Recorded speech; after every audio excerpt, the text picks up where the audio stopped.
পেহীয়ে কি ক'ব ইমান আশাত ভাগৱত পাতিলোঁ এইবাৰ কালেকশ্যন কৰিও ভাল লাগিছে ফুৰিও ভাল লাগিছে ভাগৰ লগা নাই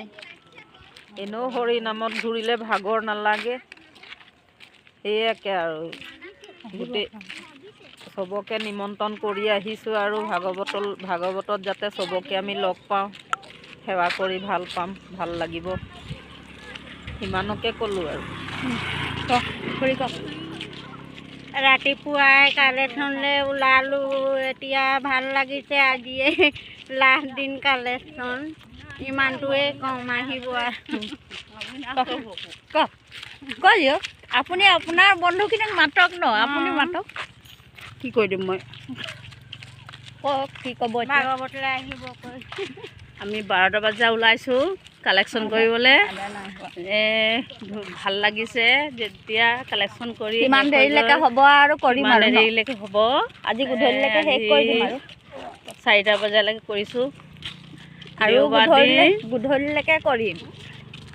একেবাৰে শেষ কৰি দিম কালেকশ্যন কৰি শেষ কৰিলে আমাক ভাল নালাগিব আৰু বেয়াও লাগিব এতিয়া যিমানটো খোজকাঢ়িব পাৰিছোঁ সিমানটো গৈছোঁ খোজকাঢ়ি আৰু কৰি আছোঁ collection bye bye bye bye কৈ দিয়ক আপোনালোকৰ বন্ধুখিনিক মাতক হ'ব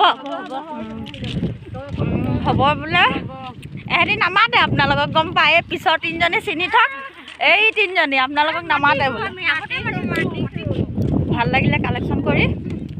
আৰু আজি সোনকালে ওলোৱা হৈছিলে আৰু এতিয়া 5টা বাজিলে আজি একেবাৰে শেষ কৰি দিম বুলি ভাবিছোঁ গতিকে 6টা 7টা কিমান হয় হ'ব আৰু সময় আমাৰ যিহেতু কালেকশ্যন কৰিছোঁ আমাৰ প্ৰাথমিকে নিজে ইমানখিনি টকা পইচা আৰু মানে ভাল চবৰে নিজৰ এটা ইনকাম বোলা বস্তু নাই আৰু বাগানতে সকলোৱে কৰি খায় আৰু বিশেষকৈ আমাৰ প্ৰাথমিকত 17 ঘৰ মানুহ আছোঁ আৰু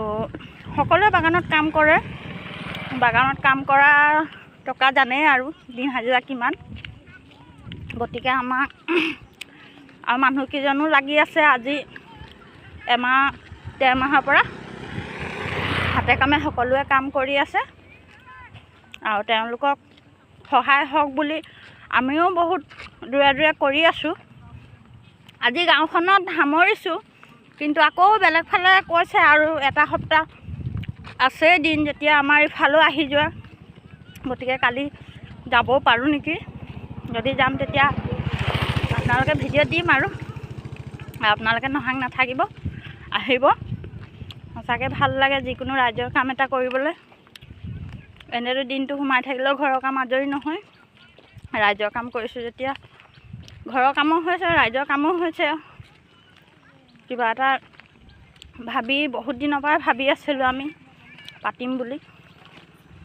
কিন্তু নিজৰ ইনকামত ভৰসা কৰি আছিলে গতিকে এতিয়া সকলোৱে সহায় সহযোগত সঁচাকৈ ভাল লাগিছে আৰু সঁচাকৈ আহিব আপোনালোকে সকলোৱে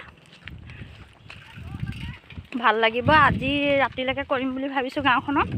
কিমান দেৰি হয় নাজানো আশীৰ্বাদ কৰিব সকলোৰে সুস্বাস্থ্য হৈ থাকে ধুনীয়াকৈ পৰিচালনা কৰিব পাৰোঁ তাৰে আশা ৰাখিছোঁ ভগৱানৰ ওচৰত আৰু আপোনালোকে নহাং নাথাকিব